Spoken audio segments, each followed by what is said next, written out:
Good afternoon, everybody. Welcome to another edition of the Atheist Experience. I'm your host, Matt Dillahunty, and you can stop sending me letters, those of you in withdrawal.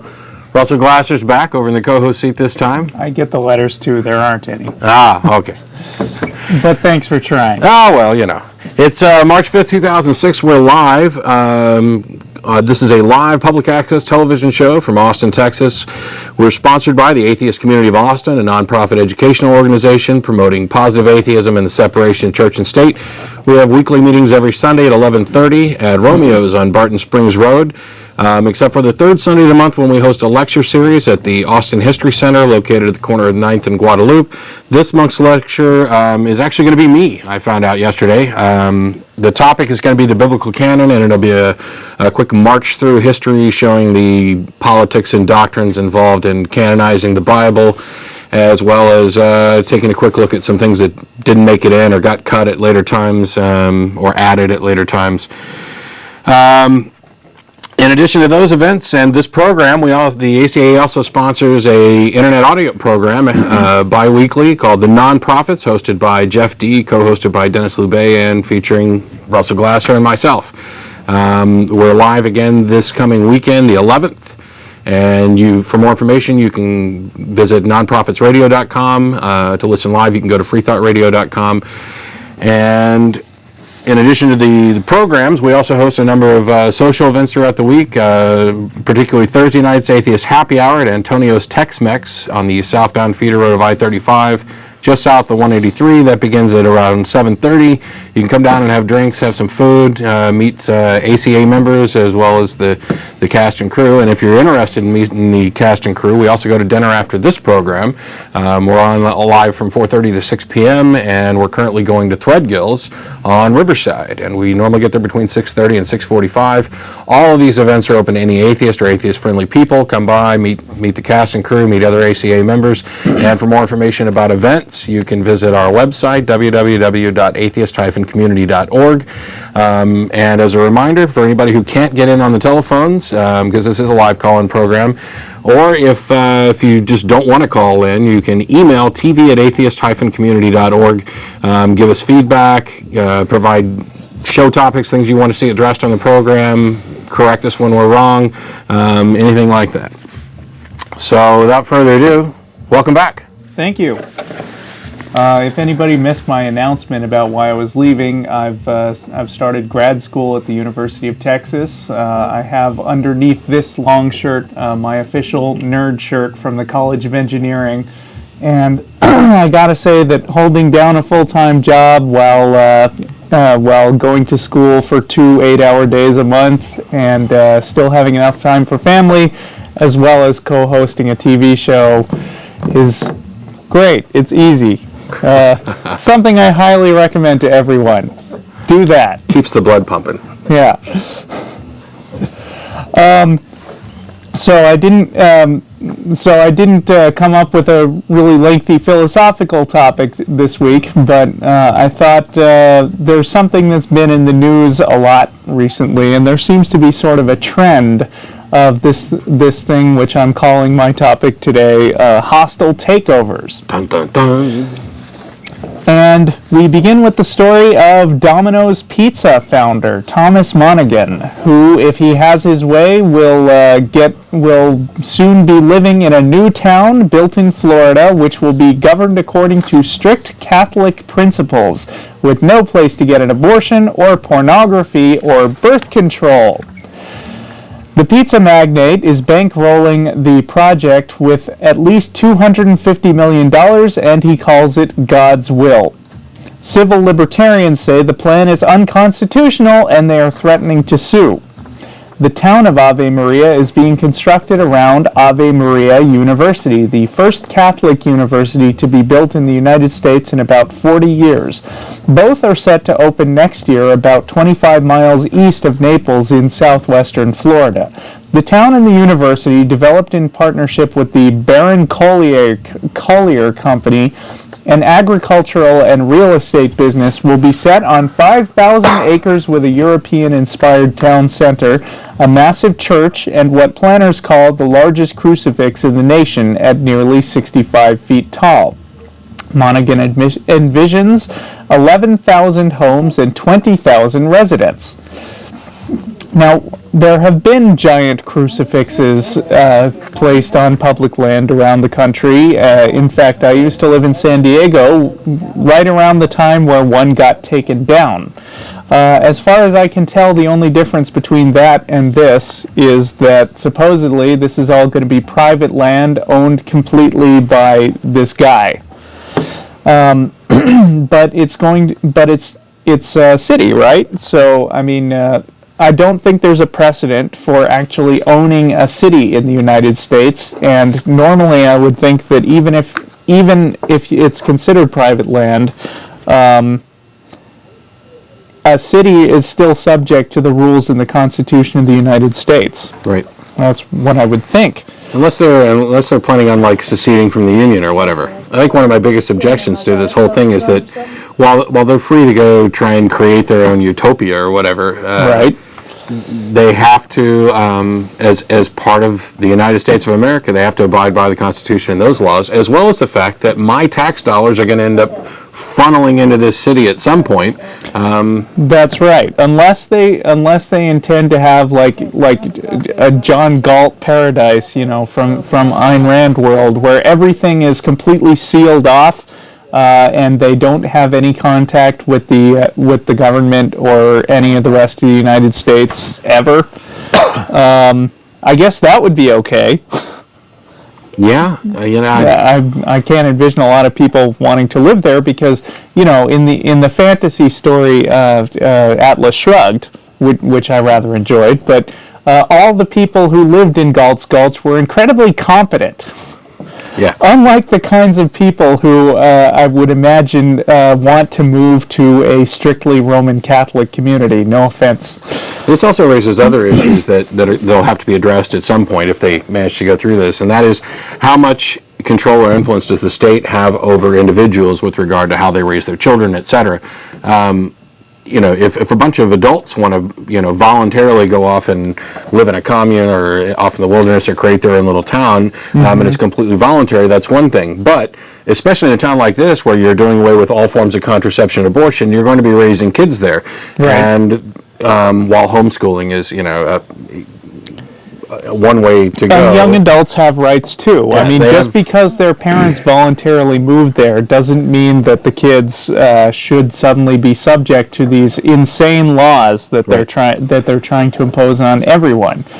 Now, how much can you get away with in teaching your children the values that you want? And I'm all in favor of people teaching their children, but what are the limitations before you've crossed over into neglect or perhaps even like psychological abuse, depending on, I don't necessarily mean to imply that this group of Catholics are going to, you know, abuse their children in any way. Yeah, because Catholics never do that. Yeah, but I think my point is that there is a case to be made that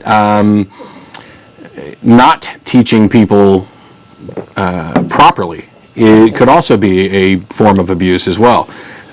You know, this entire push for let's get intelligent design in along with evolution, etc. I guess that's not my primary concern so much as the concern that they're actually going in there and setting up a town with the express purpose of violating the Constitution. Right.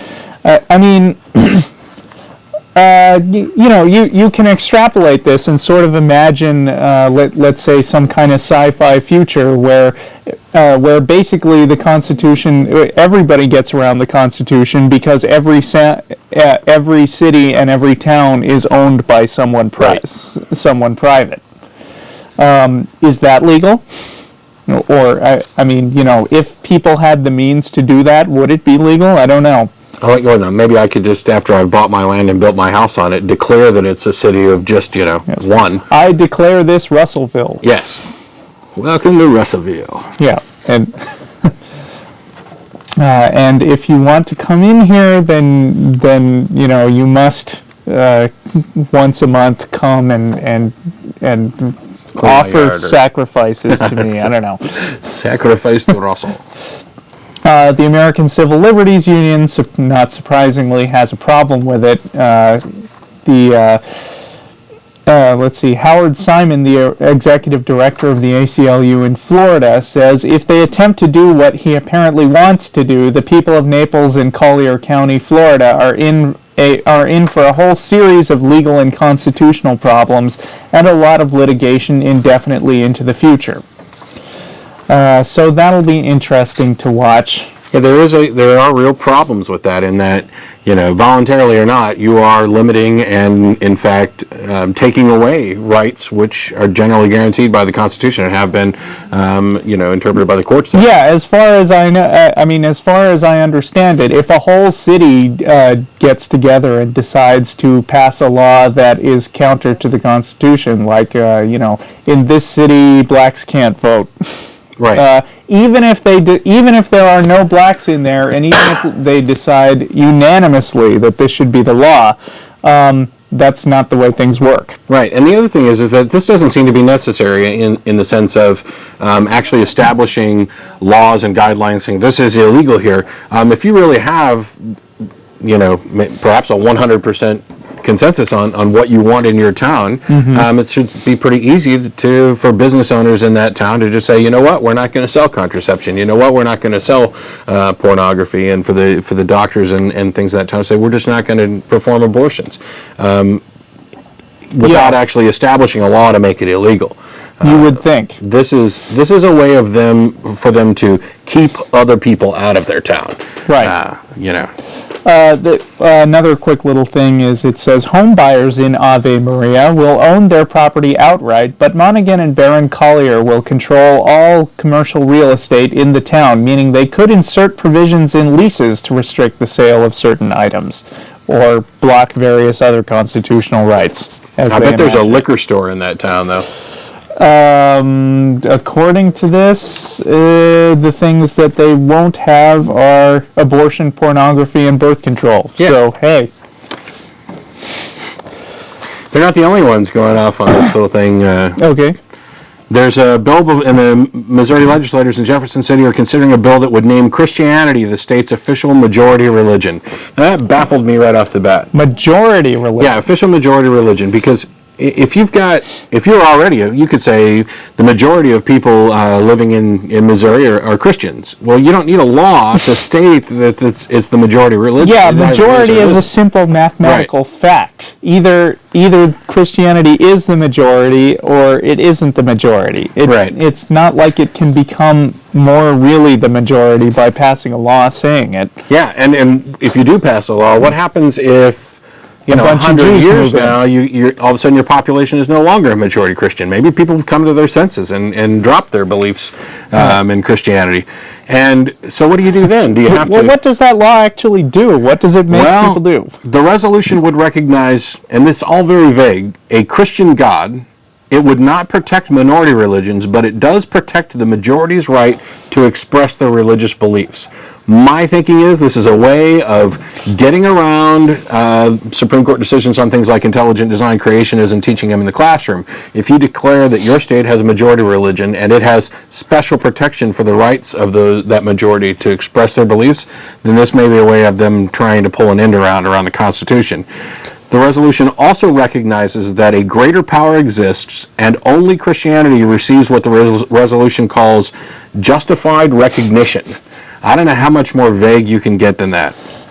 Well, you could get vaguer by, let's say, not having a law about the majority religion. This thing was put forth by State Representative David Sater of Cassville in southwestern Missouri, but he has refused to talk about it on camera or over the phone. Way to stand behind what you believe, David. Well, absolutely absurd. Missouri's my home state. It's the show me state, which was originally to kind of represent the skeptical mindset of people in Missouri, although that's probably... Yeah, well, I mean, it happens all the time that when politicians would like to pass something that they think is going to be very popular with one segment and unpopular with almost everybody else, they don't talk about it. They just slip it in a bill and then quietly market it to the people who matter. Yeah. So that's what I would imagine is going on here. So I'm glad I don't live in Missouri anymore. Yeah. We live in this little walled city called Austin. Yeah, the bastion of sanity in Texas. Yes.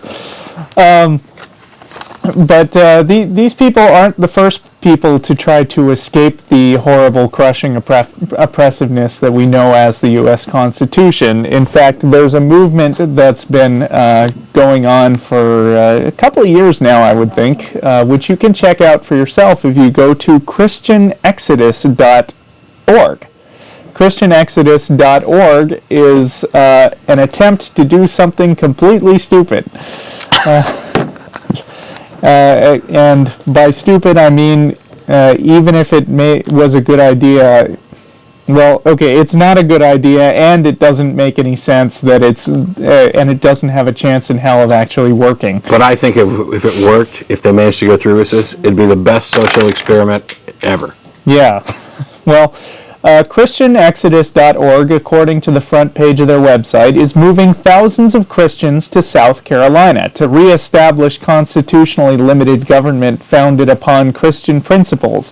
It is evident that the U.S. Constitution has been abandoned under our current federal system. Not yet, but these guys are working on it. And the efforts of Christian activism to restore our godly republic, can I get an amen? Amen. Have proven futile over the past 3 decades. The time has come for Christian constitutionalists to protect our liberties in a state like South Carolina by interposing the state's sovereign authority retained under the 10th Amendment of the U.S. Constitution. Hallelujah. What's the 10th Amendment? Oh, yeah, put me on the spot. I'll tell you in a second. Anyone? Okay. I have them all well, handy. whatever the 10th Amendment is, they apparently really like it. And I'm all for the 10th Amendment because I'm a pro-Bill of Rights kind of guy, but I'd like to... over here is left to the states. Yeah, it's the state's authority one. Anything not covered in the other laws that we just mentioned is, by default, the state's authority. Let's see. So then they go into a long diatribe about their list of grievances about how the United States has been ruined by secularism. The federal government was created to protect us from the very tyranny it now practices against us. We are violated in our right to life, and by our, I mean people who haven't been born yet. And so they complain about abortion. They complain about euthanasia. They complain about citizens being subjected to the perils of imperialist entanglements abroad and left unprotected from alien invaders at home. Oh, so they're anti-war. That's interesting. Apparently.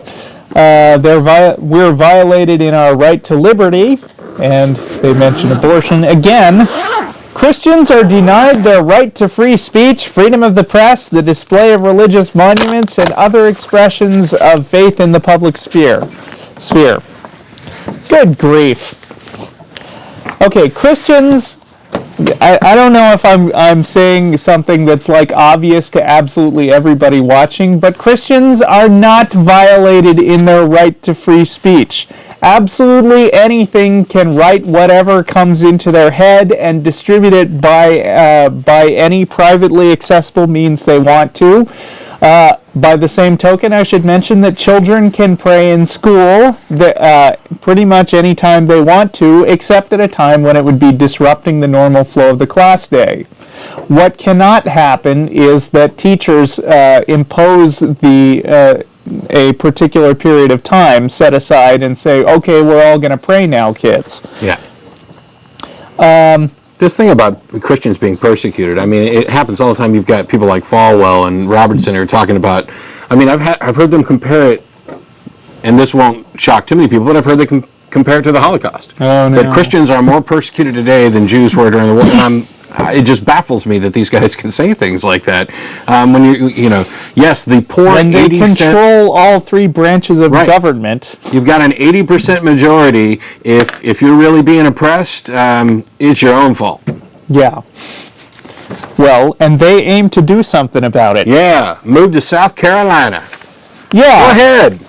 So they intend to move to South Carolina, I think, and secede from the Union and create their own little Christian utopia, which I think some of the current residents of South Carolina might have something to say about that. You know what? If I was living in South Carolina and I saw this movement coming, and I knew that there was just I'd sell them my house, move, and I'd go to some place that was reasonable. You'd have to sell your house in a hurry before the land prices plummeted, Right. based on almost nobody actually wanting to live there. Yeah, I'm wondering if somebody could bring a case now that by them pushing this movement currently, they're devaluing land and businesses in South Carolina, and they just need to stop. Right. Here's what I think would be kind of hilarious, though, is if they moved to South Carolina and declared themselves a separate country, doesn't that mean that technically we'd be allowed to declare war on them? Yes. And we wouldn't be obligated to protect them.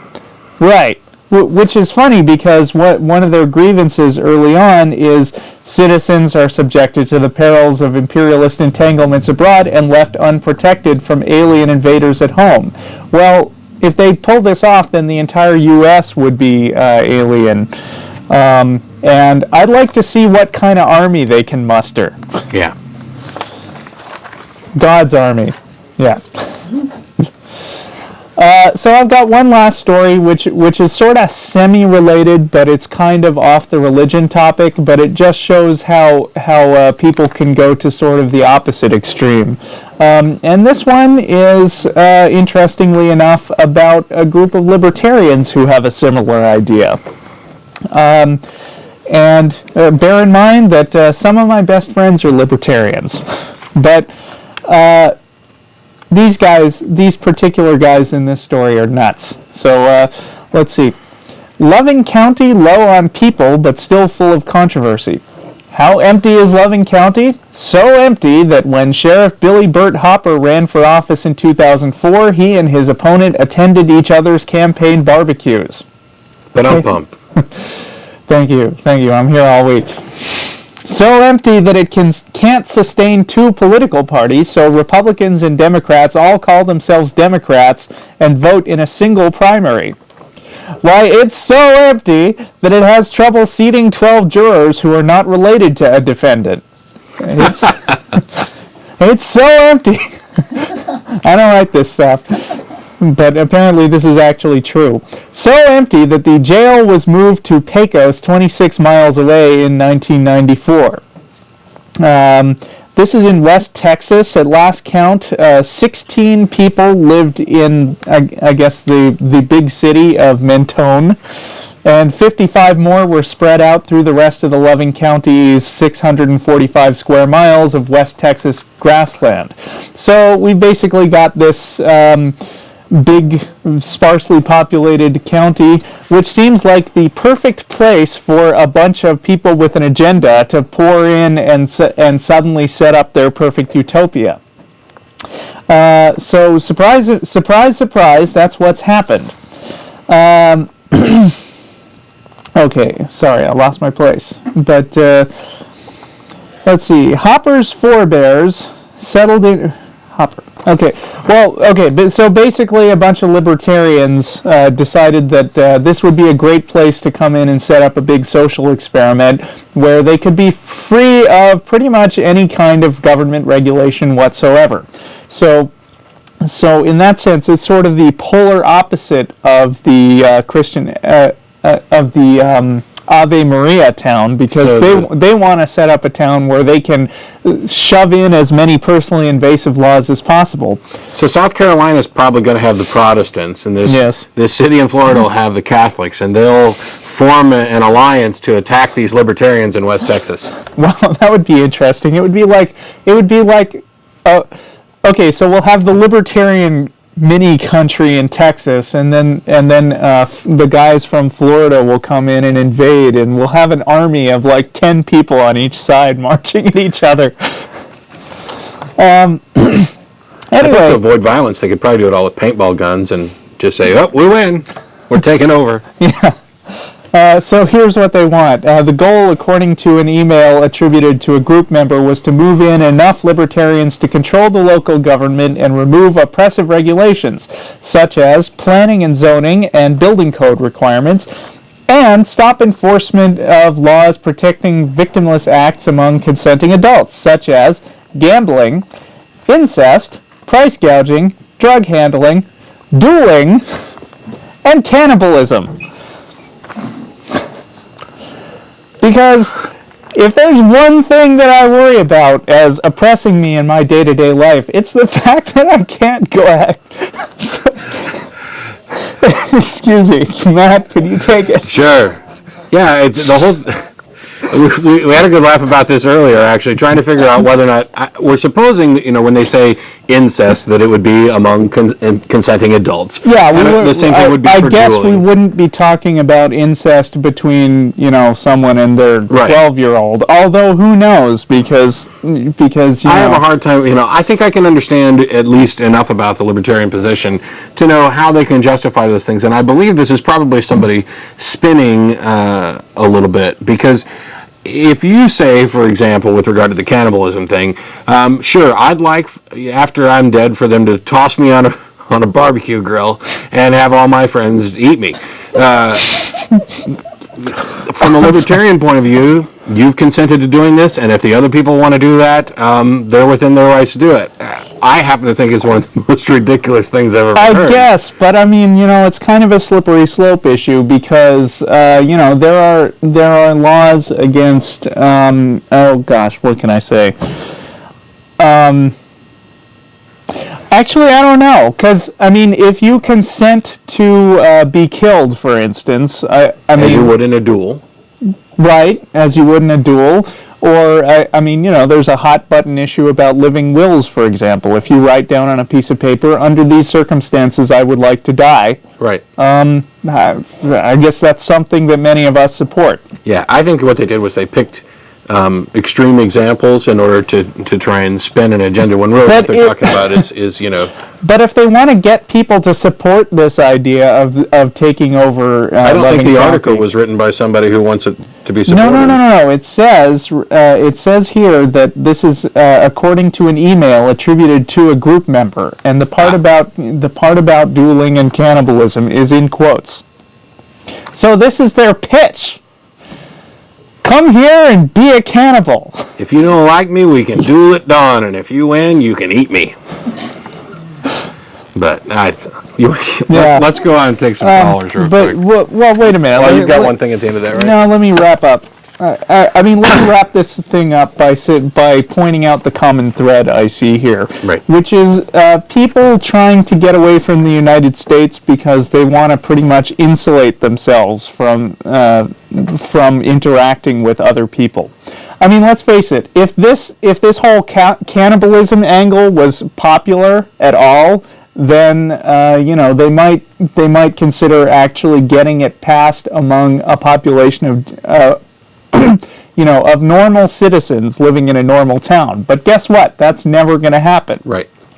So they moved to this tiny little county where there's not enough people to fight back, presumably.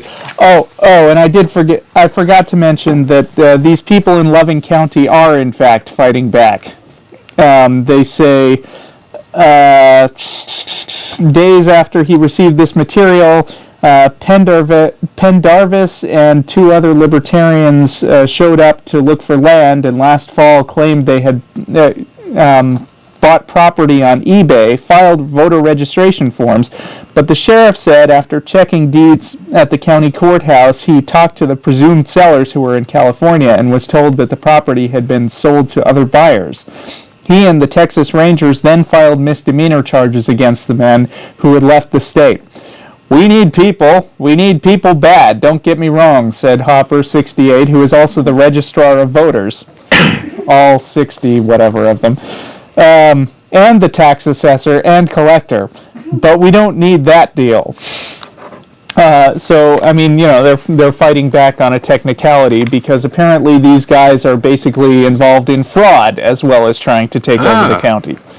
But back to what I was saying. these different groups that we've talked about simply aren't willing to go to the trouble of creating a stand that's popular and pitching it to an existing community. They want to take their fringe groups of wackos and move to a place where they can insulate themselves from contact with other people. And I think, oh God, I mean, that is what's the most horrible thing about all of this, is that you just get in huge trouble when you allow people to cut themselves off from the rest of society, wouldn't you say? I've seen Deliverance. I know what happens when people cut themselves off from society. Yeah, I mean, as an atheist and a free thinker and a scientifically inclined person, I think that the best thing you can do for your peace of mind as somebody who really has his facts straight and his philosophy together is go out and talk to people that you don't agree with. Right. Argue with people. Expose yourself to views other than your own, because if you're wrong, if you're right, then you'll find out you're right, because everything you believe will pretty much stand up to scrutiny. Right. And if you're wrong, you ought to find that out. Yeah. And it's important to note out, I know we did kind of a balanced look at a couple different things in libertarians. I'm sure there's some atheist kooks that are, just because you don't happen to believe in a God doesn't all of a sudden make you reasonable and wise. Well, if we set up a little atheist separate country, we would be bombed. Every Friday night. All right, that's how it is. Let's go on to a couple of callers. We got Mark. Yep, that's me. How you doing? Mark. Good. How you guys doing? Pretty good. Fine. I was listening to your comments about that little Catholic town, and I'm actually a lawyer, and I just thought I'd add a little context because you sort of hinted at something which actually exists, which is, generally, I think that you were right in suggesting that the Constitution generally doesn't apply to private property, but the Supreme Court's created something called the public functions exception. So if private property is owned and operated in a way that is sort of resembles a traditional public thing, then the Constitution applies. And actually, there's a case, which is, I'm sure, what this litigation, what the ACLU will eventually sue them about, called Marsh v. Alabama, where a company town in Alabama, I think it was like a mill town or a mining town, they basically owned the whole town. They owned all the houses, they gave it to their workers, and they forbade some pamphleteers from, delivering pamphlets. And, their defense against the First Amendment charge was, it's private land, and the court, didn't have anything of it. So, if it does turn out that this town in Florida is, it resembles a complete town, but it's owned by this guy, that will make a difference. And, hopefully the federal court will pretty quickly get rid of that. So what you're saying is that privately owned land can still be subject to laws regarding publicly owned land in certain circumstances? Am I understanding you right? Yeah, that's exactly right. It's called the public functions exception. It used to be pretty broad, and then back in the 70s and 80s, there was a few cases about shopping malls, actually, because... Is this the same, this public functions exception, is it what applies in, like, for example, Vegas, where the casinos are right up against the strip, but they technically own the sidewalks in front of them, but people can still, picket and stuff on the sidewalks? I've not heard of that specifically, but it could be that. But it also could be that the public has an easement, and if the public has an easement to walk over that, then the First Amendment, then the Constitution would apply as well. Yeah, I read some case where a casino was trying to get people from picketing in front of it, and I don't know for sure if it was an easement, but I think it was. They had essentially given up the claim of the sidewalk by allowing everybody to walk through and do other things as well. Right. So. Right. That sounds. So what is the standard exactly? I mean, what? In what cases can a private land also be considered public?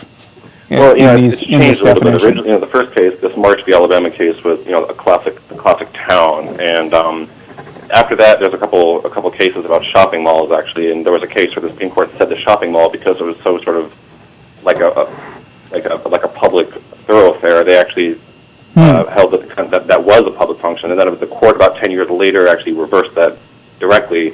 I hear some grumblings that some of these sort of newer shopping malls out in the suburbs where they're actually open air and there's they actually make it more intentionally to resemble a street. that might be open to a challenge. So the standards have gotten stricter, I guess, since the 60s. But you know, to the extent that something is actually like a town, I mean, that's the classic example. There's no way that a court would find that was not public function. You're only going to run into trouble if it's, you know, like a mall or something like that. You know? Okay, so you're pretty sure that this Domino's Pizza guy can't do what he's doing? I only heard the description from you. As you described it, yeah, I would say there's absolutely no way. All right. Well, thanks for your input. That's very informative. Yep, thank you. Good to know. Thanks, Mark. Bye. And as a reminder to Mark or anybody else who's going to call in, any atheist or atheist-friendly people who would like to join us for dinner after the show, we'll be going down to Threadgills on Riverside. The show's over at about 6 o'clock, and we get down somewhere between 6:30 and 6:45. Just ask for the ACA at the desk, and you're welcome to come down, meet the cast and crew, have some dinner, get something to drink. Let's go on to, is it Darby? Hey guys, how you doing? Hi. Yeah, I like your show. I feel like you're being a little negative about these private Christian cities that are popping up here and there. I mean, you get one Jonestown, and you forget all the positive things like Heritage Village or Colorado City, Arizona. The little Mormon village they have going on. Okay. You mean? And those are positive in what way? Well, I think eventually they're going to implode upong themselves. Yeah, I had the feeling he was being sarcastic about it. There's been a lot of problems in Utah in allowing law enforcement to investigate claims of these child bride cases where girls are basically sold off as wives in this polygamous. Yeah, there's been a lot of problems in that. So in a way, some people have already done this, just without making it official. Yeah, and you'd think that maybe these other people who are trying to do it now would take a clue and notice that it doesn't work. Well, I'm not saddened by I'm saddened by the loss of the children that had no choice and were dragged along. But Jim Jones kind of took care of his own little problem there. And, they really do implode on themselves. Heritage Village just falls into decay. Colorado City, I give it another 6 months before the feds just go and wash that all out. Right. But, Right.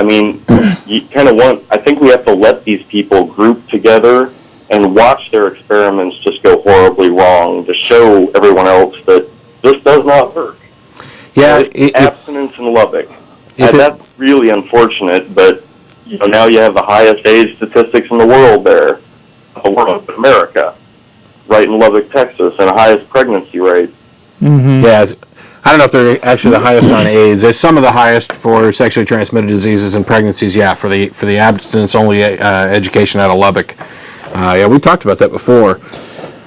Yeah, that place is. I don't know how anybody can look at that and think that abstinence only education is a good idea. Well, our president decides to just export that program to the world. It's kind of like No Child Left Behind. It's fail, fail, fail, and then he gets to take it to the whole country. Yeah, well, the problem is that people with a certain mindset don't learn from mistakes because they have beliefs that are set in a certain way and aren't affected by reality. They believe one particular thing, and you can throw as much evidence to the contrary at them as you can muster, and they'll go, well, that's your opinion. Well, sorry to be too negative, but it's kind of like, you can't feel sorry for these people that go follow this guy like Jim Jones off into the jungle. Yeah, but again, there's children. Call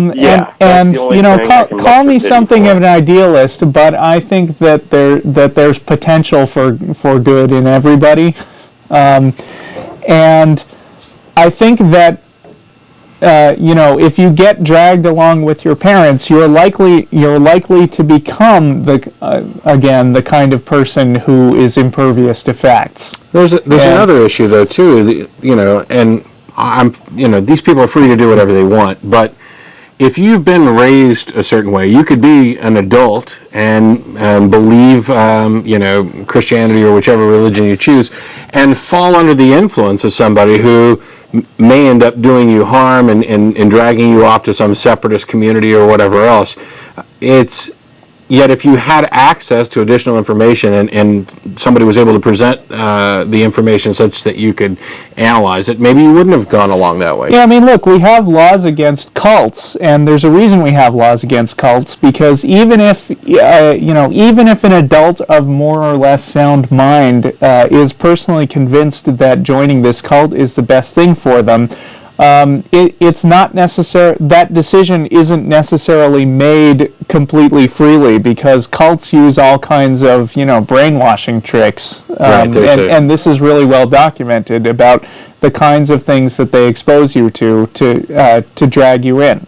Yeah, there's an idea in contract law where you have to have a meeting of the minds, where if you couldn't dupe somebody into signing over a contract to get rid of their firstborn child, or perhaps even something that wouldn't be considered illegal, if there's no meeting of the minds, if there's no common consensus on what's going on. If someone is not aware that what they were signing said, you owe me your firstborn child. Right, and I think there's something similar when viewing cults. I happen to think that the cult laws need to be expanded a little bit, because in one sense, you've got these other religions, Christianity, for example.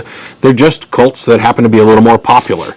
They may not necessarily use the same methods. I'm not saying that they're off segregating people away from their family, although that does happen in some particular denominations. Some sects do, but others don't. Tragedy is guaranteed. I mean, you look at Waco, and our government went in there and tried to break that cult up, and that didn't work out well. So, I mean, it's like these laws, like to bust up these cults, or was it Ruby Ridge? Right. Yeah. So it's kind of a little cult, or survivalist cult. Right. Yeah, of course, now we're going to get flooded with callers. We're going to get flooded with callers who think that those places were perfectly justified in what they were doing, and it was the oppressive government that attacked them. Well, I was just bringing them up as in, like, cult busting. Right. It doesn't seem to really work very well. I would agree.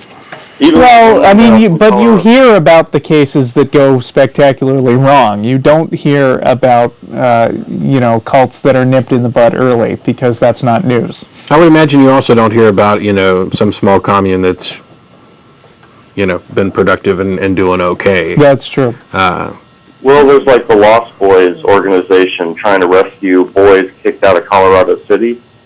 Sorry, I just saw that special the other night.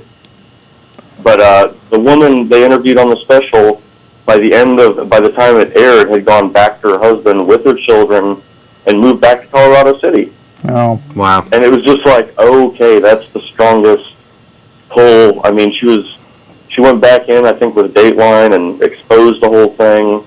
Mm-hmm. And a year later, she's back in her husband's house. Oh, it's sad. So yeah, I mean, those tight hold on everybody they touch. Yeah, I think there's a lot. Everybody's got a different mind and a different way of looking at things, and some people are more likely to be viewed as preyed, and their personality is more susceptible to that. And yes, you can escape things like that, but having lived in that type of society for so long and trained yourself and been, taught to think certain ways, etc., it may just be a comfort thing. Getting out into the harsh reality of the world, oh, wow, this may just be too tough and I can't go on by myself and I don't have any friends. And, even though it may have been really bad there, it was still better than this, chronic depression that I'm experiencing on the outside. So I'll go back and have this illusion of happiness, something along those lines. Yeah, I get it. Yep. All right. Well, thanks, guys. Thanks, Nick. Thank you for calling. Kind of what this whole discussion comes down to is, to what extent do we in society have an obligation to protect people from themselves? Right. I mean, somebody who is a libertarian might go a lot farther than I would and say, oh, well, if they got duped of their own free will, so to speak, then they deserve what they got. And this applies not only to religion and cults, of course, but to financial scams. I mean, people cold calling grandma and getting her to give up her life savings for this incredible investment opportunity that doesn't actually exist. In Nigeria. In Nigeria, that's even worse. And I hear a lot of, a lot of people are surprised to know that that people who get these Nigeria emails, some of them actually travel to Nigeria and get kidnapped and robbed or killed or what have you. And a lot of people who hear that for the first time, they think, oh, well, those stupid people, they deserve a Darwin Award. And if they can't take care of themselves, then they deserve everything they get. But I think that people don't deserve everything they get if they... I mean, there has to be an extent to which it's illegal, and there are things we can do about people tricking other people to steal from or kill them. Well, if you leave the door to your house open and somebody comes in and steals your stuff, it's still stealing. Doesn't matter that you had a weakness that they took advantage of, and I think you can translate that to being analogous to people who are more susceptible to being conned. And people aren't necessarily stupid because they're susceptible to being conned. I mean, they may just be trusting. They may just have a generally good opinion of humanity. And why would this person lie? And so there's two things to do about that. One is to educate people in critical thinking, which I think is very important. And the other is to get laws to stop people from preying on other people who may be gullible. Yeah. Because there are going to be gullible people out there, and they don't necessarily deserve to be robbed. Yeah, beef up the bunco and vice squads. And now, the interesting thing about this is I actually read an article the other day. I don't know if you saw this. It may have been posted to the list or whatever, but some scientists have been doing some testing and discovering that altruism may actually be genetic by having... you drop something and a child will pick it up when there's no obvious benefit to themselves. I did see that, but I'd be hesitant to call that kind of impulse altruism exactly. Well, they're helping somebody with no perceived benefit, with no perceived benefit to themselves. And the interesting thing is that chimps did it as well. Yeah. But the one thing that they noticed was that, for instance, if they're going along and they drop a pen or whatever they were dropping, the child would pick it up and offer it back, but only if it looked like it wasn't dropped on purpose. If you threw it down or you set it down purposely, they would ignore it. But if you dropped it and didn't notice and didn't make an effort to pick it up yourself, then the kids would pick it up. So I get a lot of questions and discussions, both on the show and off the show, about morality and with regard to atheism and philosophy. And what reason is there to be altruistic? Well, as I've said before, there could be selfish, really. There is a good argument to be made that altruism doesn't actually exist at all. That there is some underlying subconscious facet of selfishness, of I'm going to help out my fellow man in order to promote perhaps a meme that everybody should help out their fellow man, which in turn will come help me out at some point. But this new research is showing that the idea of altruism or that type of thinking may be ingrained in us for the past, 100 million years or so. Right, yeah. Well, that's a topic that's actually been covered a lot in evolutionary psychology, and this is just kind of confirming it a little more. Yeah. Let's go on to Nate. You there, Nate? Hello, Nate? I think we lost Nate. No, Nate. All right. We have, how about JR? Now I have a comment. Oh, hi. Okay. This is regarding what you were saying about the evolution and the mindset.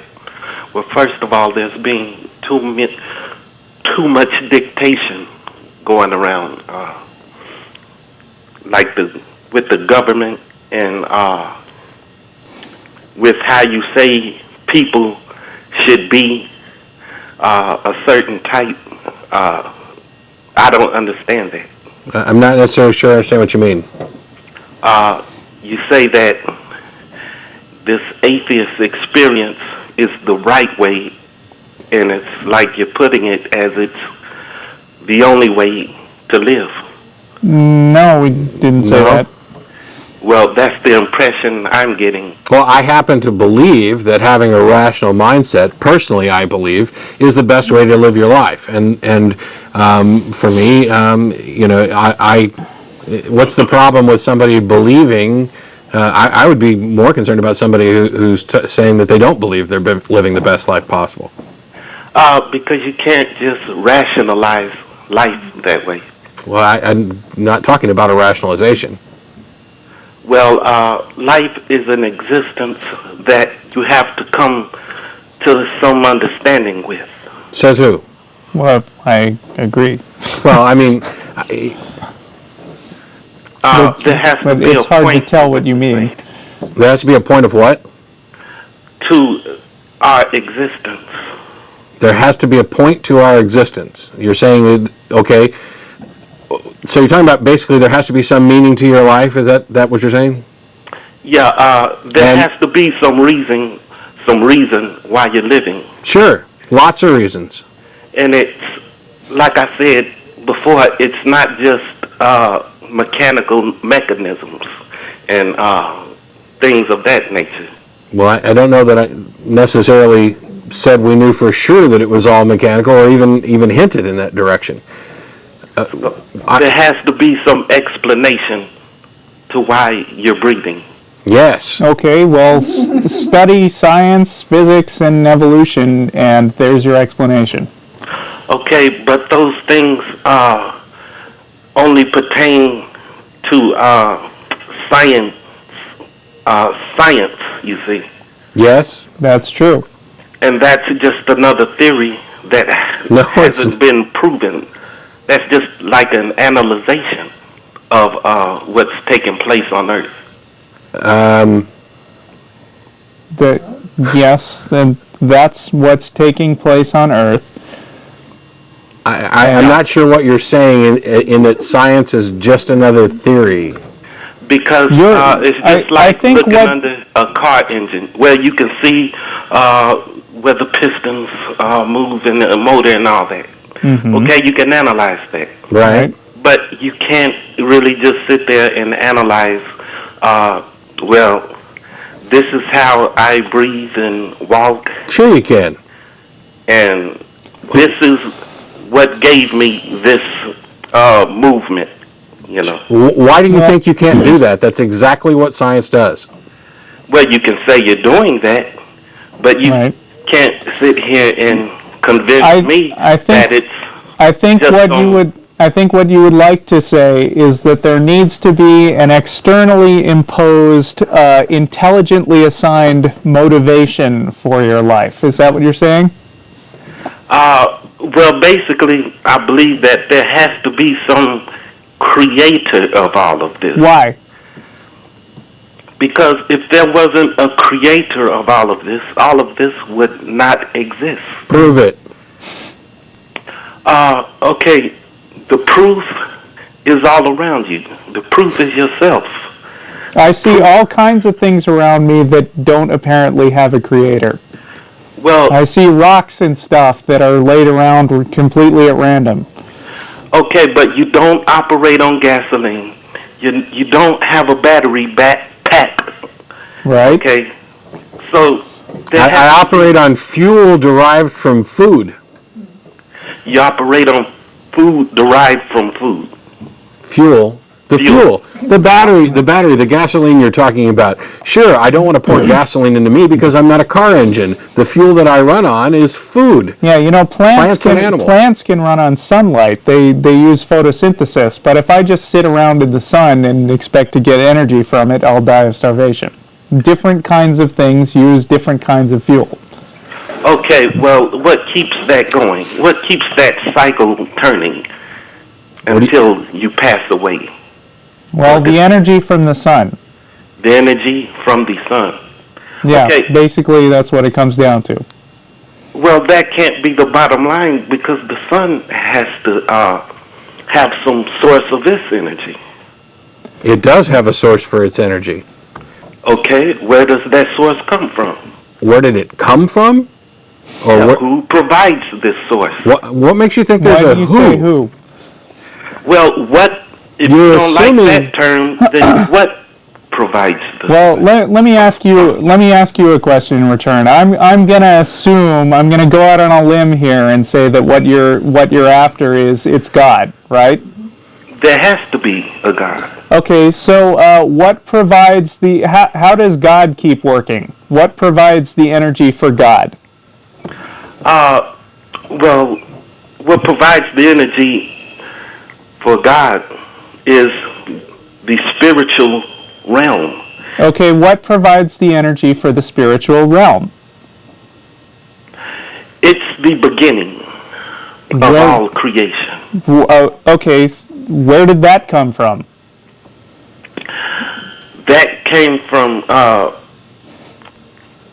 way back in biblical times, to where when you read in the Bible, it states that there were giants and, you know, things that you would not see today. Wait, were the giants before God? They were before Christ. Okay. Okay, but We're talking about the beginning here. of time and the origin. I don't think we're actually going to make any headway. I understand essentially what you're talking about, and this is a common, argument, and there are answers. What? Well, you're not giving me any other explanation to why I breathe and blink and things. I've given you an explanation for the fuel. We have the theory of evolution for one process, or the speciation of the differentiation of species. There are a number of scientific theories regarding abiogenesis. There's the Big Bang theory regarding origins. But the answer is, in truth, if you want to know where did it all come from, the answer is we don't know. And that includes everybody, including the people who think they believe that God did it. They don't know that for a fact, and you're just assuming that there is a God. And anytime you've tried to make an argument on behalf of that, you start with the assumption that there had to be a God, but that's an unproven assumption.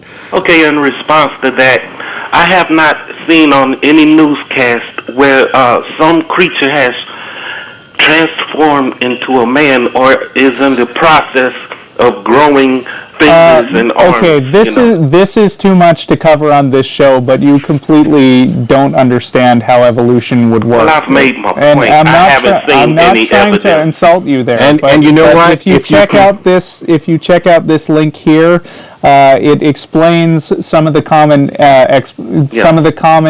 misconceptions about evolution, the evidence including of life. You haven't provided any evidence. the complete misrepresentation that basically says, well, if evolution is true, then cats should turn into people. Okay, that's all I'm saying. Yeah. Okay. That is all you're saying. Thank you for calling. You say you haven't seen any evidence, and I have to think that if you continue along without actually looking into it and investigating it and trying to consider it, you'll never see any evidence. Yeah. Let me lay out the first cause argument a little better than the caller did, because I know the argument, and I don't want to just leave the people with the impression, oh, we're smart and we know things and we won't tell you about them. Let's see. The first cause argument basically says there must be a God because everything in the world requires a cause. And somewhere along the line there must be a first cause, and we'll call that God. The problem is the contradiction is contained right inside the argument. The first part says everything has a cause. Second part says there's something with no cause. Which is it? If there's something without a cause, then it doesn't have to be an intelligent thing. It could be, as I always like to say, a cosmic ham sandwich that exists outside of time, and it just did some kind of spontaneous blip that caused the Big Bang. It bumped into a wall outside of time, and that's what caused the Big Bang. Yeah. In fact, the problem is worse if you assume that it's something with an intelligence, because intelligence is one of the most complicated things that we know of in the universe. And to come up with to get around the problem of we can't explain the universe by coming up with a God that is more complicated than the entire universe put together, that's just completely backwards. Yeah. Anything else?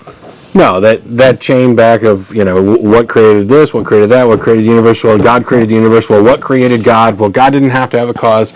Well, if you can say, just on flat assertion, that God was the first cause and didn't need a cause, then I'll stop you one step earlier and say the universe didn't need a cause. You have no justification for taking the extra step other than you just feel comfortable writing it off as some kind of benevolent, intelligent being who actually cares about you. Right. There's two possibilities. One is that there is actually something that doesn't need a cause, in which case, why make it intelligent? Right. And the other possibility is that actually the chain of cause and effects really does stretch back infinitely.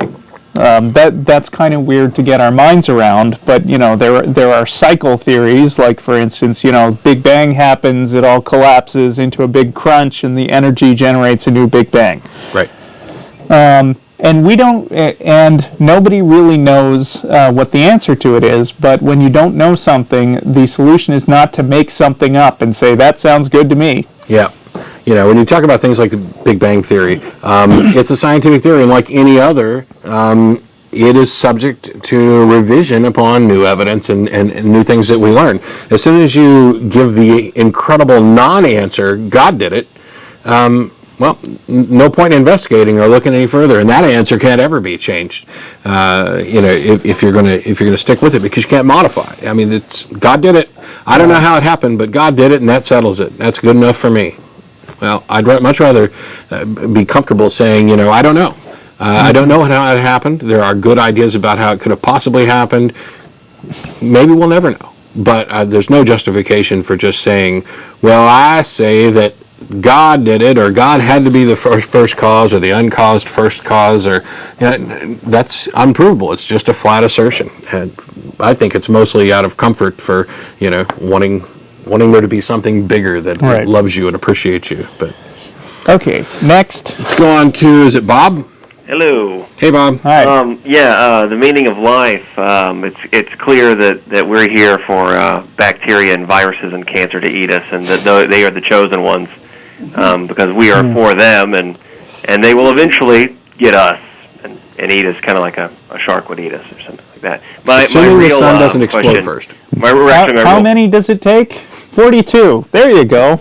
my real, I guess, comment was to talk a little bit about liberalism, or classical liberalism, or libertarianism.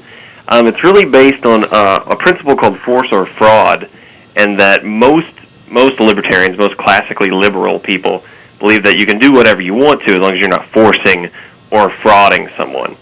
So, in your example where the old lady got duped, by some sort of, scam artist, cold caller, if she was too old to actually, make good decisions, then it would constitute a fraud. Right. Or if somebody was somehow duped into being a slave, as you put it, that would also constitute some sort of force. So that would sort of be illegal in that world. You also mentioned something about, where do you draw the line? Who do you protect against themselves? Mm-hmm. And that's known as a concept called legal paternalism. Right. And I basically categorize that as the good, the bad, and the ugly. The good being young children. The bad would be like prisoners. You have to make decisions about what they eat and how much they exercise and that kind of thing. And then the ugly would be retarded people, old people, people that just can't, make decisions for themselves. And that's pretty much my 2 cents on liberalism and how that kind of works. You also mentioned... Where do you draw the line about calling something a fraud or not? I imagine somebody... and let's not talk about Granny. Let's talk about... educated people fall for frauds. If I'm the huckster, I could say something like... I told this guy some things, and I couldn't guarantee that they were true, but he gave me his money, and it was his free will, so there you go. Would you buy that? No, yeah, I do see what you're saying. There's kind of a gray area there as whether or not they made a good decision or a bad decision. Let's say they gave all their money to charity, which would kind of be a good decision and would kind of be a bad decision because it would, kind of hurt them and help other people at the same time, even if it was like the American Red Cross and it wasn't just a scam representing itself as something else. But yeah, you'd have to look into whether that person had the faculties to make a decision. And if they did, then you're going to have to call it. Okay, You have to call it fair. but I mean, suppose there's a guy, a snake oil salesman or something, who is routinely going around trying to collect gullible people to give him a bunch of money for a product that basically doesn't work. I would think that constitutes a fraud. I'm just trying, because I'm just saying that fraud is a very fuzzy thing to define, wouldn't you say? It could be. I think if you could make a showing that what they're selling doesn't actually do, What you said it did. homeopathy, feng shui, and all that other, new age frou-frou. But I'm sure we know enough about marketing to basically understand that you can always couch your sales pitch in legalistic language, Sure, like the phone print that says psychics this is not actually guaranteed to do anything. Yeah, the fine print on the phone psychics that say this call is for entertainment purposes only, but they're still preying on people's belief that it's, nobody's... And there have been lawsuits against them. Right. That I guess Miss Cleo was basically shut down. If the person's under 18 or really senile, then they'll get their money back. But let's keep it to adults. Adults that are totally rational. Nobody is totally All right. rational. Well, enough. I'm not they can totally tie their rational. shoes and spell their own name and walk and talk. If they get duped, then they kind of they got duped. So the people who are perpetuating the dupe aren't liable for that. It depends. I think it depends on if what they're selling does have some benefit. Let's say I sold you water and called it gasoline. Yeah. And that would be a complete dupe, in my opinion. What if I sold you sort of like But the water an still ethanol has some gasoline benefit. mix? You've still got water, which you can drink. Yeah, I specifically told you to put it in your gas tank. And I actually did. It was a self-service gas station. I actually put water in your gas tank instead of gasoline. Right. Versus, say, putting a highly ethanol-mixed gasoline, which is not really, it's like gasohol, and it still makes your car move. But if I represented it as 100% gasoline or 98% octane or whatever I'm representing that as, then that would kind of be a dupe, but not a complete dupe as, saying that it was 89% gasoline and it being completely water. I think if you can make a showing that it's not what you claim it is, that's, if it's not fraud, that should be enough to at least get your money back. Right, yeah. Even if it's what you claim it is, and you're there's an under awful 18, lot of gray area here. Yeah. Yeah.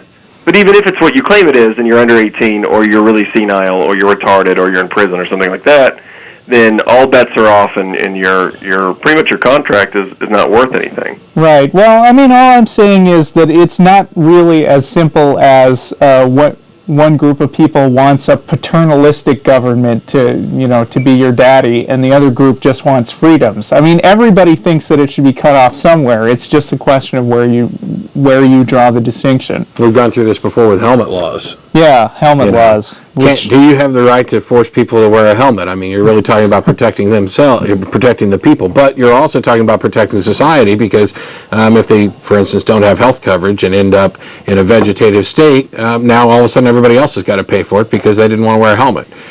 So there's arguments on both sides. In an entirely liberal sort of system, if somebody didn't wear a helmet and they cracked their head open, then that would be fine and dandy because then they would just die on the side of the highway. But we're in a situation where if somebody does crack their head on the side of a highway, then we have to pay for it.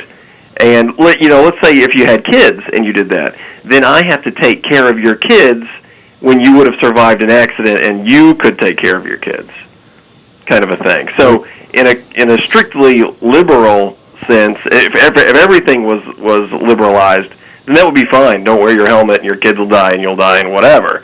But you kind of have to make them wear the helmet in our system today. But luckily, we don't let kids starve to death if we can help it.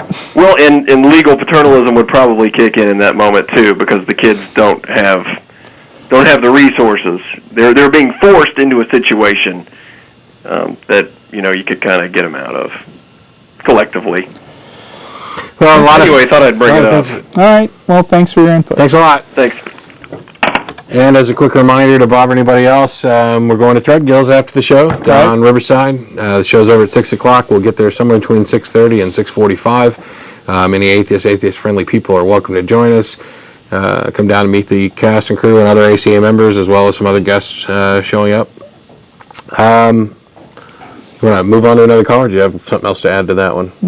I think I'm done. I don't think we're going to be able to sort large If we got issues. into a whole libertarian versus liberal versus conservative argument, I think that would take us way off topic for the show. And I don't think we we're have our actually gonna be personal opinions. The caller has his, and other people in the ACA have different opinions from us. So, Sure.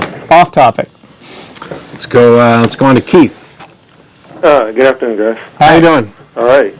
I'm going back to something that you were on topic with when I joined your show, but also to go back to one of your callers.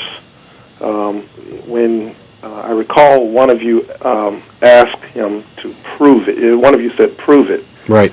Were that me, what I would have done is I would have gone back to you and said, disprove it. Because the point I'm making here is that I personally, I understand your point with atheism, and I do understand it. I am personally a Christian, and I believe that there is a God. One of you said, and I think it's the gentleman with the green shirt on, you said it all boils down to we get our energy from the sun. So basically we by and large, not wholly, but our existence, because that's where we get energy for plants to make photosynthesis, and then you've got the food chain and the whole 9 yards. So it ultimately goes back to our ultimate source of energy, the sun. However, that caller was about to, but I didn't quite finish the point that, okay, then I would put the onus on you to tell me what is the origin of that energy. He almost... And hang on, I'm going to stop you right there, because that's really common for believers to try and turn around and flip the burden of responsibility. If you're claiming that a God actually exists, the burden of proof is on you. No, I disagree with you, because you're saying... You're wrong. Well, no, then I would say you're wrong, because you say it's common for believers to shift the burden of proof on you. I submit to you, sir, that atheists, it's common for them to put the burden of proof on me. Well, let me ask you The burden of something. proof is on the claimant. I disagree. Do you believe in leprechauns? Atheism, you make a claim, though, don't you? No, I don't. You make no claim. I don't. I have no belief in God or gods because they are unproven. Then how did you make the earlier claim, then, that the sun is the ultimate source of our energy? Actually, Russell had made that claim, And but I didn't say ultimate. I said that the sun is the source of our energy. Okay, I recall the word ultimately, but I could be mistaken. But anyway. He's talking about within the life cycle, within our ecosystem, that is the ultimate source of energy for the plants and blah, blah, blah. I didn't claim that the sun sprang up ex nihilo. Right, but I'm saying, I do remember the both of you saying it boils down to, we don't know. Yes. Sure. Right. Okay, and so, and the point but that I'm we're making talking about several different questions at the same time. So we need to clarify exactly what you're talking about and what issue you wanted to address. Well, the issue I'm addressing is this. What I'm giving you the benefit of the doubt that in theism, we don't know the origin of our God, but and I say we. Yeah, but unlike your God, I can prove that the sun exists, which is really what the analogy is, because because you can actually demonstrate from a scientific perspective that there is a sun. You can't necessarily give an ultimate answer to where everything comes from, but if you're going to argue that there's no sun, you're going to be in a much weaker position than I am arguing that we don't have any evidence for a God. Well, that's where you failed to understand me, sir. I never began to make the argument that there is or is not a sun. I never said that. Okay. Yeah. So I don't know how didn't think you would. me, but I never said that. Well, that's why I said a minute ago, we're talking about a couple different questions, and I wanted to clarify what it was, because Russell's comment about the sun being the ultimate source of energy was answering the caller's question about, food energy and Russell summed up the cycle. That was not about ultimate origins of where we came from. No, that's where I was going, but I referenced at the point you got with him talking about the sun. What I was trying to say was he never took it further than that past the Son. And that's what I'm seeking to do. What I'm saying is, I submit to you that I don't know the origin of my God, no more than you know the origin of everything you see around you, of life. Since you are atheist, you don't believe in God. Okay, that's fine. What I'm saying is, you yourselves, by your own accounts, admitted you don't know, and that's fine. Because I'm saying I don't know. Yes, but you're believing, hang on, you're believing in something. I don't care if you know where it came from. You're believing in something, a God, for which you have no evidence and cannot demonstrate that the belief is warranted or reliable. And I'm telling you that you disbelieve in a God for which you have no evidence that he does not exist. Okay, do you believe in leprechauns? Do I believe in leprechauns? Right. Yes. No, I don't believe in leprechauns. Why not? Because, well, there's several reasons. One is because I'm not Irish, nor have I ever been Irish. What does Irish have to do with believing in leprechauns? Because as far as I know, that is something that is Irish in origin. So somebody who was non-Irish couldn't believe? Huh? A non-Irishman couldn't believe in leprechauns? The Christian God is Jewish in origin, and as far as I can tell, you're not Jewish, so I guess it follows that you can't believe in that God.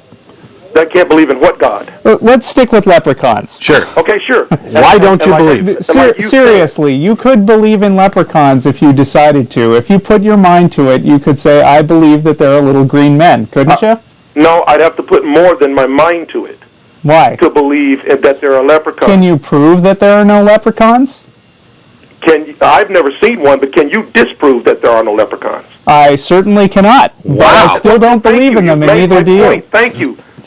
You've made my point. I hardly think so. I wanted to say to you when I called. So according to you, the default position, since it can neither be proved nor disproved, is I should have to prove there are no leprechauns, or else I better believe in them. No, what I said is, what I mean by this is that my position that God does exist is at least as valid as your position that he does not. Just like the position that leprechauns exist is just as valid as the position that leprechauns don't exist. But you have to ask someone who believes in leprechauns. I don't, so that's not my argument. You're missing the point here.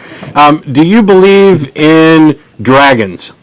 Okay, let's move on, because you can. No, hang on. I asked. Dragons. You can say, "Do I believe in one-eyed newts?" You can say Right. I mean, moving it. I'm going to put you on hold. I didn't hang up. There's a point we're trying to get to, which you escaped by adding a double negative by saying that you would need to disprove that there's not a reason to believe. The question for all claims, whether it be a claim about God or leprechauns or dragons or whatever else is how reliable is this claim, and is the default position to believe until it's disproven or disbelieve until it's proven? Now, my position is that the default position for a claim such as a God, an exceptional claim that would require exceptional evidence, the default position is to disbelieve until there is such reliable evidence to substantiate a reasonable reason to believe that claim. You seem to be claiming that the default position is belief until it can be disproven. Is that accurate? No, that is not accurate. Then so you believe that the default position is disbelief? No, what I'm saying is that the default position is each and every one has a belief. In other words, the point I think what I'm trying to get you to see. You're confusing. You haven't answered. There are two positions: a default of disbelief, which is later a default position of disbelief. Not just about God, but about any stuff that somebody might throw I have a quarter in my pocket? Here, believe that. Is your default position disbelief until proven wrong, or until it's proven? Or belief until proven wrong? That's an either or. But see, again, it's either or because you say it. Because I'm submitting to you that disbelief is itself belief. No, you're confusing a positive assertion that there is no God with a lack of belief in a God. That is a straight up either or situation. You either have a default position of belief or disbelief. So you're saying that disbelief is not a position? No, I said it was. So there are two possible default positions. You either disbelieve or you believe. And you're placing the burden of proof on one side or the other. Now, of those two, is your position that everybody should believe until proven wrong, or that you should start with disbelief until it's proven correct? I really don't. In other words, within the parameters you're setting. I don't wish to answer that because I don't. Because you look silly. I don't agree with that. Is what I'm saying. Well, what about it? Don't you agree with it? Is there some third option? No, I'm not saying there's a third option. Then which of the two options do you think is the default starting position? Okay, can I just real quick, because I want to get off. No, you can't come on our show to express your point. If we're going to have a debate and a discussion about something and I ask a question, you've got to answer it. Because if you ask a question, I'm willing to answer it. Do you have a question? Yeah, actually, what I called to do was, the point I wanted to go further with is what I was trying to tie into this, essentially.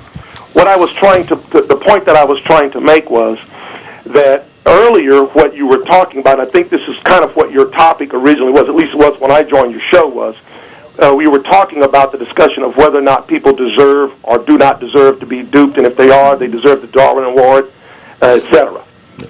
Okay, the point to that is, if you're, and one of you said that I think maybe the laws ought to be beefed up to protect people and such.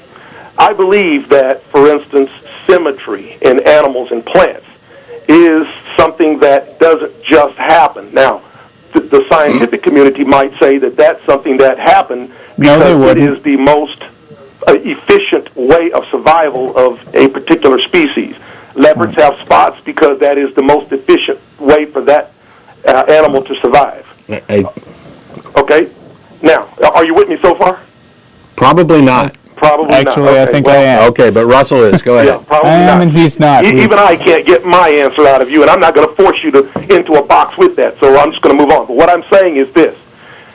Taking the position of not having a God, atheism, taking it to, if you want to say it's absurdity, I would submit to you then that if you can be duped, you do deserve to be duped, because what is the morality that dictates that someone doesn't deserve it? In other words, if I am clever enough to dupe you and you're not clever enough to keep yourself from being duped. See, now if atheism and evolution is true, then it's survival of the fittest and screw everybody. That's what you're saying is the logical conclusion. That's not what I'm saying. I'm asking you. You're saying that was the logic. Is suggesting, in other words. Right. You said if you continued it out logically, that's where you get to. And I'm just simply asking if that's a correct summation, that your final conclusion after your argument ad absurdum is that atheism leads to survival of the fittest, do whatever's right for you. There's no source of moral stances unless there's a God. What I'm saying is, what God or not, what I'm saying is, I'm just saying that because I believe in a God, that we have morals and things that say that this is bad, this is good. But what I'm saying is atheism holds, from what I'm learning from you guys, and correct me if I'm wrong, atheism suggests that there has to be, basically it relies on science and cold evidence, or otherwise it doesn't exist. So in other words, if you're using science as your basis, because I don't totally use science, but what I'm saying is, if you use science as your basis of achieving knowledge and evidence of answers to what is and what and why, for instance, why does a leaf have a certain symmetry? Why animals have survived and others haven't? In other words, if you do that, then what you're saying is that you believe that if I am, for whatever reason, have gotten to the point where some people are strong enough to dupe weaker people, they deserve to be duped, just like a particular species of plant deserves to live today while others have not survived. We're running out of time on this call, but I think the ultimate question here is, where do morals come from if you're an atheist? And I think the best answer to that is to put up euthyphroproject.com. Guys, would you do that? We'd like to finish this talk with you, but and you're we're short on time. You can email us. You can call back next week, perhaps a little earlier in the program. Yeah. Because I wasn't necessarily trying to be vicious and lock you in a box. It's a legitimate question of, there are two positions you can start from, starting with disbelief until it's proven accurate, starting with belief until you're proven wrong. Those are really the only two options. But in what you're addressing, this kind of idea that it's possible for, once we've removed God from the equation, we don't have a belief in God, and there's atheism, where do we draw our morals from? How do we determine what's right and wrong? And does atheism, is the logical extension of atheism, nihilism or destructionalism or anything else like that? And the answer is no. There are, if you go to that website, theyouthforproject.com, which is put together by Russell and Jeff D and some other members, there are real sound philosophical discussions about this exact issue of where do morals come from and how do you determine what's right and wrong. The point, I guess, which kind of we come back to is there's no evidence to support a belief in a God. But even more than that, there's no justification for people to plug God into these little things. If we, for instance, don't know an answer to something in science, it's traditionally been popular to stick God into that little gap and say God did it. God's the reason, the sun goes around the earth or whatever. And then we find out later that that's not actually the case, and the earth goes around the sun and it rotates. But the same type of plugging God into the gaps is done all the time, and you've done it as a slight example, into the moral question. If there is no God, how could you possibly be moral? Or in this specific case, how could you possibly say that somebody doesn't deserve to have their money stolen? Right. And that is an unproven assertion for one thing. There's no reason to posit the existence of a God or that a God is required in order to have moral behavior. If you go back in history, you have the Hammurabi Code, which predates the laws of Moses, and all sorts of societies have had laws. You can come up with a social paradigm where, starting with just a family unit and building out, in order to cooperate and get along, working together benefits the whole, and you build a gradually more complicated system of ethics and morals. Like, the reason that I would like there to be laws in place protecting people from being conned is because if one day I were to get conned, I would like to think that there's something already set up, or if somebody that I care about, somebody in my family got conned, I would like there to be laws in place that guarantee some form of redress within society, because we know God's sure not going to do that for us in this life anyway, and we don't know that there's another one. So that's one reason why I think that it's important to have those kinds of protections in place. Okay, what I'll do is I'll attempt to go to that website, and then I'll try to call you back and maybe continue the discussion. I don't want to disrupt your program. No. I do like the discourse. We invite callers of all beliefs. It's just that when we're having an actual discussion, I promise you, it's not a matter of trying to trick you into an either-or position. Those are the only two options that I feel are reasonable from there. If there's something else, if there's a third option or another way of viewing it, then that's something that we can discuss. But we got onto a lot of topics, and we're almost out of time. I understand. And I'll call you back. Thanks a lot, Keith. Thank you. We got about 2 minutes or so left. I did want to do one piece of good news before we took off for the day. Okay. Or semi-good news. Linda Raymond, who used to be part of the ACA, has emailed me with something that slipped through the cracks during my news investigations. Mm-hmm. The Protecting America's Competitive Edge Through Education and Research Act of 2006. Hey. What makes this particular act interesting is that in Section 4 of the Mathematics and Science Teaching Materials, there's new standards that are listed: reliability and measurement. The kindergarten through grade 12 math and science teaching materials collected under this section shall be A, reliable, valid, and grounded in scientific theory and research in existence as of the date of the collection of materials. Section 222 includes a list of NASA research programs to be funded, including the Astronomical Search for Origins Research Program and the Structure and Evolution of the Universe Research Program. It'll never pass. So, people are doing good things. I'm sorry the people who didn't get through. We've got one quick caller. We can try and get somebody. Tell them to come to Thread Gills. Yes, well, before we run out of time. We are going to run out of time. If you didn't get through on the phone, or if you wanted to contact us for something else, you can email tv@atheist-community.org after the program for any atheist-friendly people. As I've said before, we'll be going to Thread Gills on Riverside, and if you're coming to preach or proselytize, don't bother doing that. Just save it up and email it or call in next week, because we'd like to have a dinner, and we can argue just fine between ourselves if we want to. Sorry to those who didn't get through. We'll see y'all again next week. And thanks for tuning in. Bye, everyone.